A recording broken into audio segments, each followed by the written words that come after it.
But anyway, it was going on. We brought in a cartman to paint it. A cartman to paint it.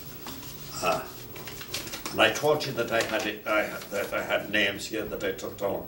I had a cartman to Ger Farrell. Ger Farrell, he painted.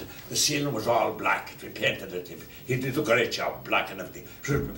Beautiful when you're like. So the construction was going on well with it and everything. The bars going on well and everything. So Tony Keenan came along to me, and he said he was married to a girl called Graney. So Tony said to me, he said, "Is it all right if could we get my father-in-law in on it?" Right. See, the shot tank is working all right. I said, okay, let him come in. I said, let him let him do something. Because I had the lease of the place now, you see, I had the lease.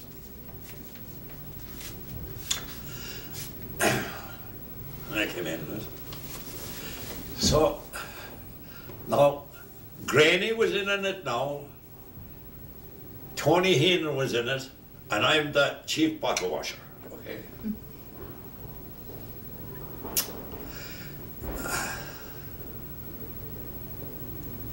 I knew how much could be made in this because I used to run dances here, and one dance I ran, I made 3,000 one night at the Capitol.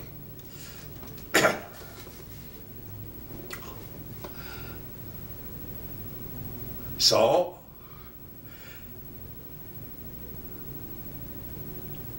Pat Lynch knew I was in it because I was living in the same building who was Pat Lynch, 65th and Yale. That was the man I stayed with first, that I told you that was in prison with me, yes. That married the doctor. Now, the Sharks are starting to move in now, you see. So Lynch said to me, no, he got great with Graney. Because they were in the engineers union. They were in the engineers union. So they said, we'll get the liquor license. I said, no. I said, no. Because I was too smart for that, as dumb and all as I was. Because if they got the liquor license, I figured out, they could pull the liquor license any night, and I'd be left with 4 doors and no liquor, and I'd have no customers. I was gone. I was out of business. So they says to me, you can't get a liquor license. You see, Lynch knew my history. Knew my history. So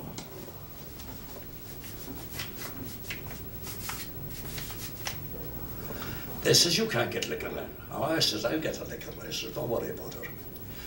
Mrs. Mackey was still alive now. She was 80 years of age. I says, Mrs. Mackey's getting the liquor license. Do you understand me? I says, Mrs. Mackey is getting the liquor license. So they knew I had him. Do you understand me? I had him now, you see. Because they thought that I would have nobody. I said, Mrs. Mackey is getting the liquor license.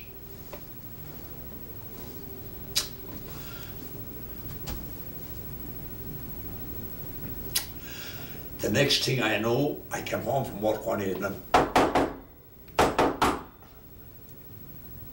Cops, I knew it immediately.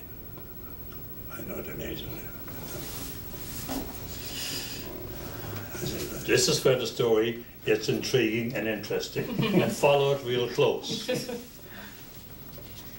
Cops. I have 2 small babies now. I have Cathy and Johnny, or Cathy and Eddie, okay? And I remember when I was playing with them, with the 2 children, right by the window, at 65th and Yale. Remember now that Lynch lived at 65th and Yale. It was a big apartment building, and I lived on the same floor. You must remember this. Also, don't forget the Sharks.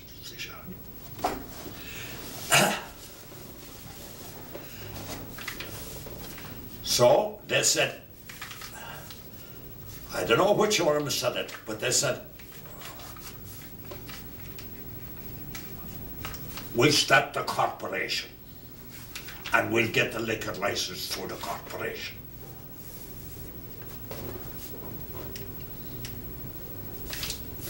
I says, okay.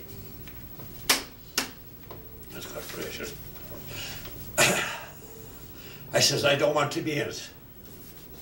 I says, Kathleen will be in it. But I said, she has to be the treasurer.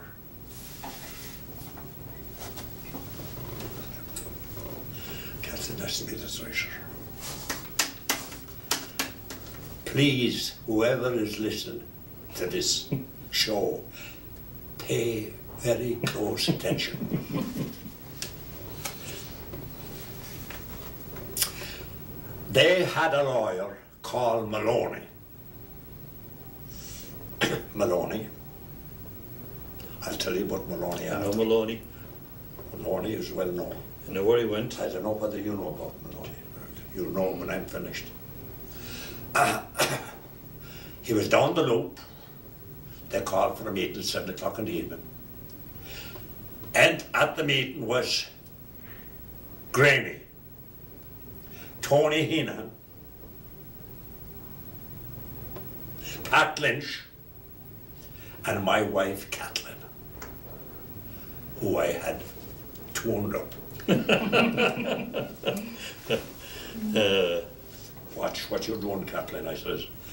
Just go along with everything they say. Don't you offer no solutions or make any amendments to any solution or motion they make. Keep your mouth shut, but go along with them. They were up and I'm down and below. I have my plan. I have my plan ready. I am ready. The sharks are working me over now. There's a building finished. Beautiful floor, maple floor, everything in it. All ready to open, to get the liquor license.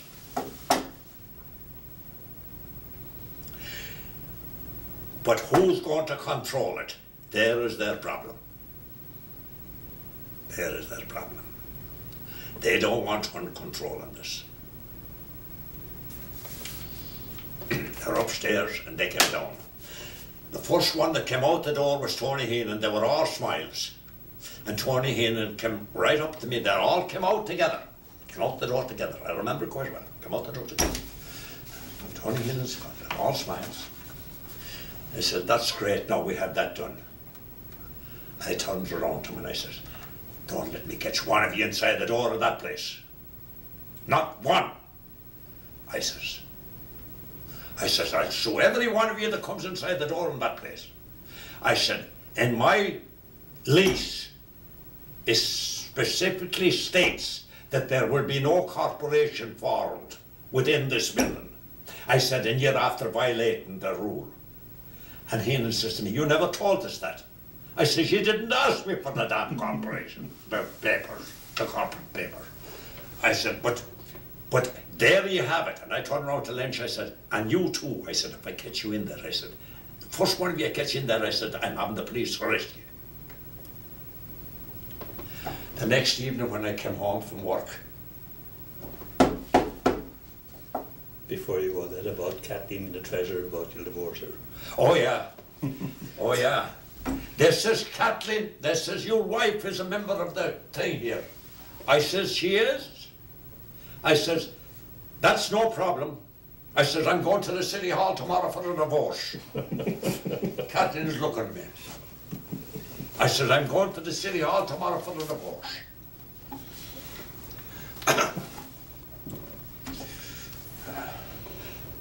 They left, came on. The next evening I was arrested. I was arrested the next evening. Two policemen came to my, two FBI men came to my door. I have two small children over there in the corner. They knocked at the door. I knew immediately. Immediately I said to Kathleen, the cops. These two guys that are on knocked the door, I opened the door, I went out, opened the door. Hello? Says, showed me the bill. Hello, your name Mr. Hunt? I said, that's right. He says, we want to see your passport. want to see your passport.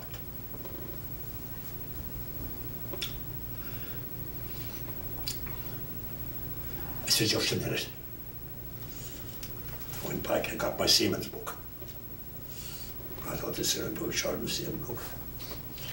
And they looked at it, they're stunned, they looked at it. They said, no good. They said, that's no good. They said, that's no good. It's that you wouldn't see with 2.5 years. See that the kids would see 2.5 years. They said, we have to take you in. I said, be careful, be careful, be careful, be careful. You see, now they're dealing with a fella now that's after been in prison for years and after travelling the world and roughing it and doing everything. I said, be careful now, fellas. They says, what do you mean? I said, I'm a citizen. I'm a citizen, a United States citizen.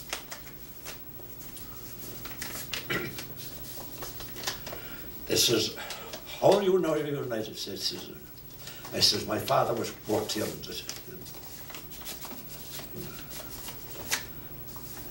the Chicago stockyards. I said, that's all right, we have to take you downtown now. So I said, okay, Captain. I said, I'll be back.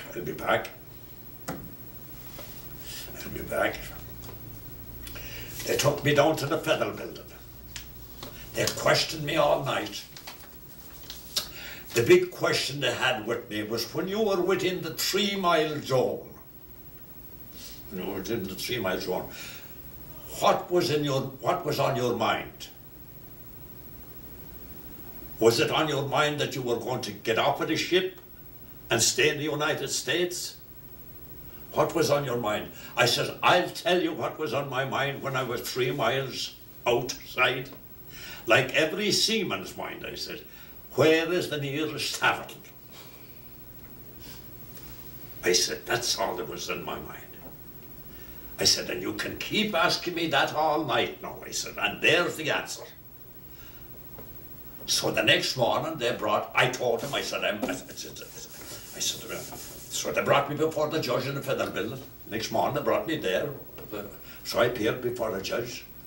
He said to me, they said, he claimed, this one man, I have to mention his name, McDermott. Never to forget his name, McDermott. Never.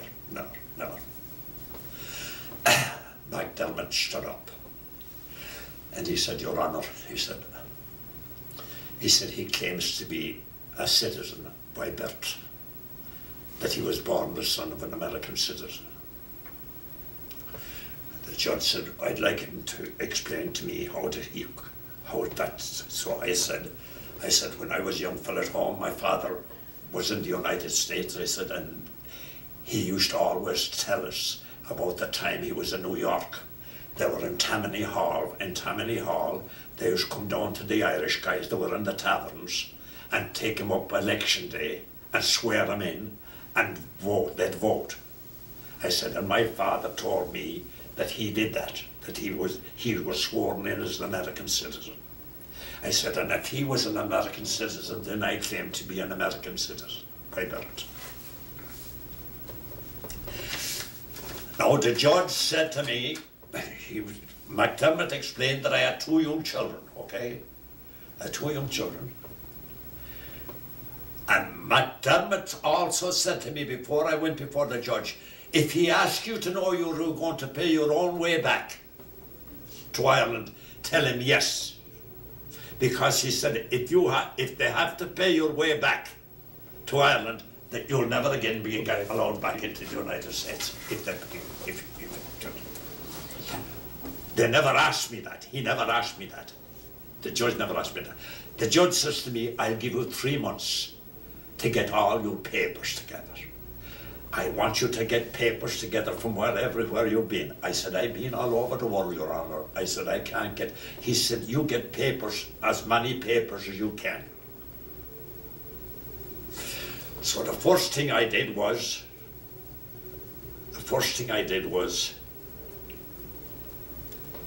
I did get a lawyer. I didn't get a lawyer, but the lawyer got me. The lawyer was a first cousin of John Laguerre's. I knew John Laguerre, 65th and Kedzie. Yeah. But before you go there, tell him how McDermott had told you that somebody had dropped Oh yeah, I'm going to tell you that. I'm going to tell you that. The McDermott, when McDermott, when we were going on about the judge and everything like that, and we were through with the judge, and the judge gave me 3 months to get all my papers together and everything like that. McDermott said to me, he said, somebody dropped a dime. That was the way he used it. Somebody dropped a dime. Now, the only people that could have dropped that dime was, and I'm positive, but I'm going to say the name, they're probably dead now, and I don't know what they are. I figured out that Miss Nee dropped the dime because she was this, you know what I mean, that kind of a person. So I believe that she dropped. So now the next thing that happened was that when I got the 3 months, so I got this friend of John Laguerre, Jim Traynor was his name, he was a lawyer, and he wrote a letter to Ireland. He wrote a letter first to San Francisco, and Hearn was the chief superintendent's name in San Francisco, and Hearn was very fast. The same week the letter was back from San Francisco regarding Mr. Hunt. There was no charges against any Mr. Hunt in the city. Now the letter came back from Ireland. I have it, but I haven't here. The letter came back from Ireland, and it stated every prison I was in, all the things that was against me, and written in a footnote down in the bottom of the letter was, all charges preferred against Mr. Hunt were of a political nature. All charges preferred against Mr. Hunt were of a political nature. That was signed by the Minister for Justice in Ireland. I had these 2 letters. So it was going on. So then I went down after that 3 months. The next 3 months came up, I went down, next 3 months came up. So McDermott came along to me one day. In the meantime, we were jumping a lot, you know, because I had my own, I had my own house now and everything. I had 2 kids, but I bought my own house. I bought my own house. I bought my own house. I remember it quite well. Myself and Bob O'Riordan. I paid 11,000 for my first house. I had 3 houses, 11,000. I bought it at 5631 South Marshall. But let me go to McDermott. McDermott came to me one day and he said to me, John, he said, I want you to waive your right. I said, don't talk about it, Mac. Don't talk about it. I'm not doing it. I'm not doing it. He said, listen to me. Please listen to me. I'm living in Marshfield now at the time. And Mort Taylor is staying at the house. Mort Taylor.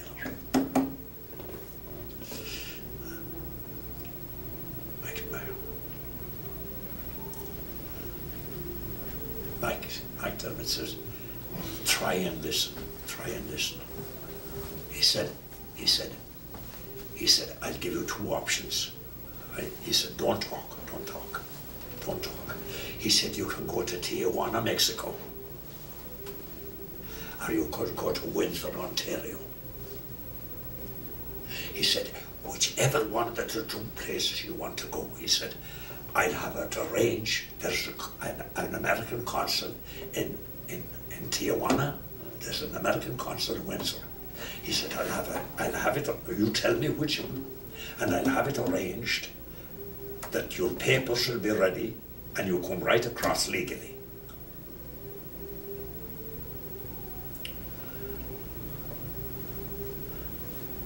And I says to him all of a sudden, like that, you're on, Mac, you're on. Where do you want to go? I said, I'll go to Windsor, Ontario. Mort Taylor is staying at our house, okay?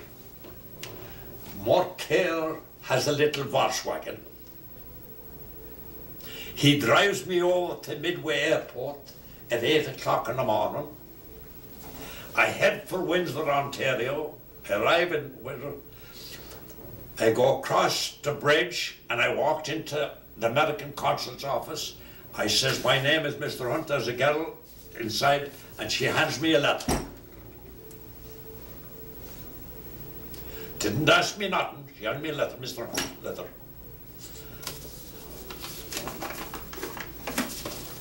Passport to go across the border legally into the United States. I walked over to the bridge, walked across the bridge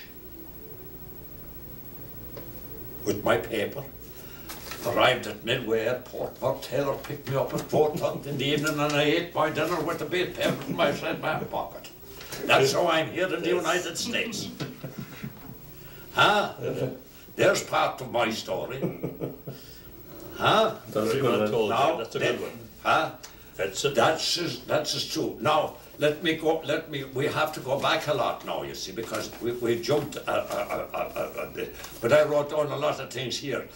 Oh yeah, then we started the hurling club.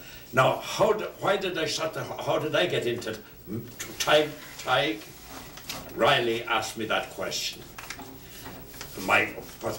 Now, Balbo Riordan, I said, I tried to get him suspended for life in Ireland. He was here. In Chicago, yeah. But he was here before me. Mm-hmm. And himself and Joe King were friends, okay? Joe King was staying with Mrs. Mackey, okay? And Balbo and Joe King and them, they said we'll start a hurling club. There was 2 hurling clubs here at the time. There was the Shannon Rangers and the Bowlers. Yeah. So, Riordan must have said, Jesus, where's our man for to start the club? Hunt. I had 2 youths and I was never at the game before that. So they came to me. They asked me, says, we're going to start a hurling club. I says, will you come into it? I says, I will. So I went down, they had a meeting down at McDermott's. And there was 9 people at the meeting. There was Joe King and there was Balbo Riordan. There was Timmy Murphy. He was Joe King's brother. I forgot about Tim Murphy, yes. Timmy Murphy. There was Con Shine. Mm-hmm. There was Con Shine. Mike Evans. There was Mike Evans. Mike Evans, yeah, the pictures there. Billy Collins wasn't there then. Davis. He wasn't there. But there was 9 guys anyway.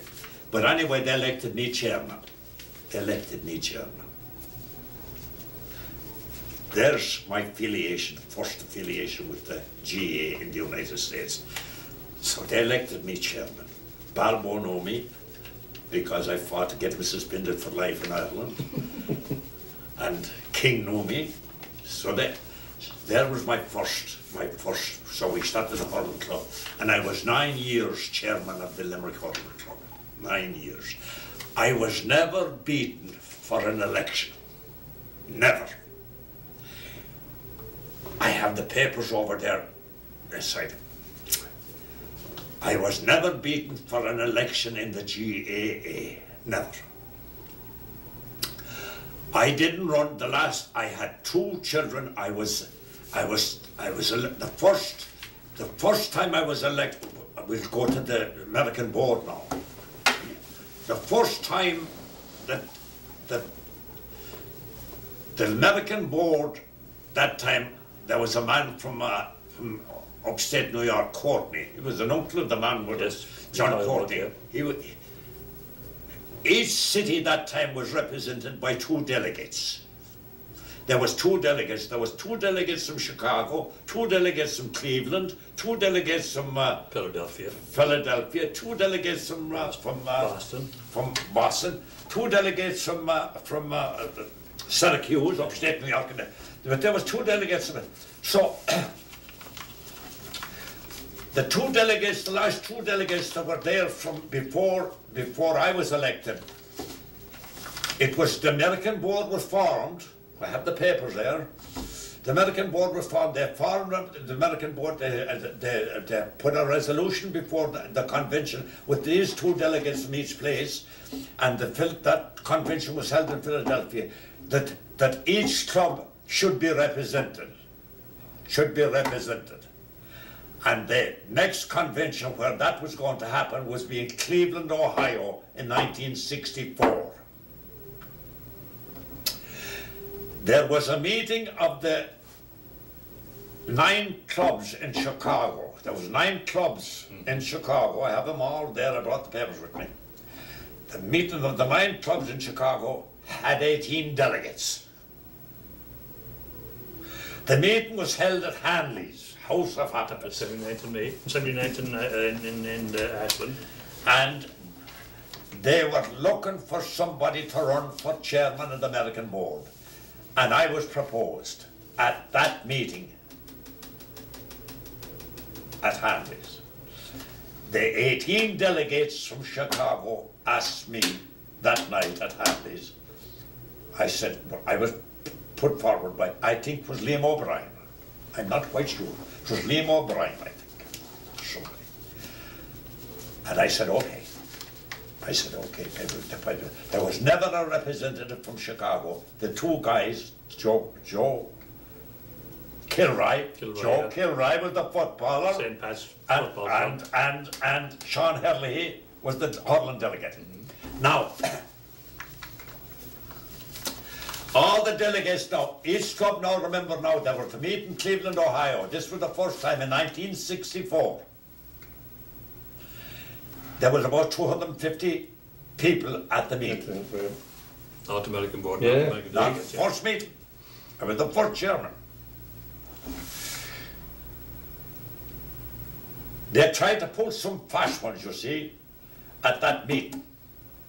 There was a Mickey Kavanagh from Philadelphia, a millionaire, a multi-millionaire. He was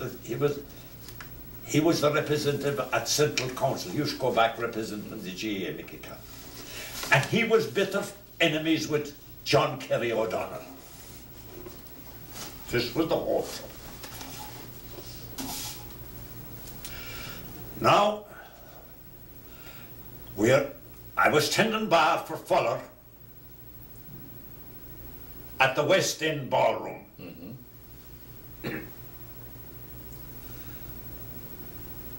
And Jimmy Hannon and Sean, he belongs to the Engineers Union. He's from Wexford. Sean Ronan. Sean Ronan.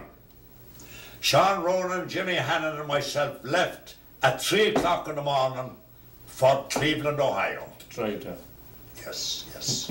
The rest of them had gone by plane or whatever. So I was working. So we arrived at the convention in Cleveland.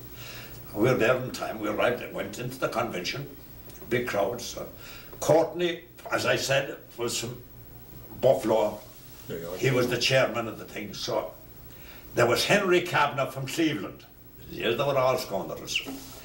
But Henry Kavanagh, so when they dealt with the business, they said they would take nominations for convention chairman.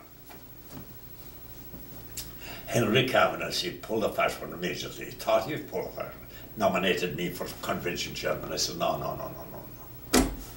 Because I was after being submitted by the Chicago delegation, yes. Delegation that I'd be. But you see, if he got me up, they'd be testing my mettle. Then you know what I mean. Yeah. So I stood back. And there was 2 nominees for chairman of the American board. There was my friend, not my friend, Mickey Kavanagh, millionaire from Philadelphia, that wined and dined all the guys that Philadelphia Tyrone. He wined and dined them all the night before. The convention, they took a vote for chairman, and I beat him by 1 vote. Out of 200 and... Yeah, 1 vote, 1 vote, Wow. 1 vote. I beat him by 1 vote, beat him 1 vote. I'll tell you the votes I got. I got Chicago, I got San Francisco, I got all the Foleys. Hartford, Connecticut. I got Hartford, Connecticut, and I got Detroit. Nearly half of Boston. And Detroit. You understand me? So, I beat him.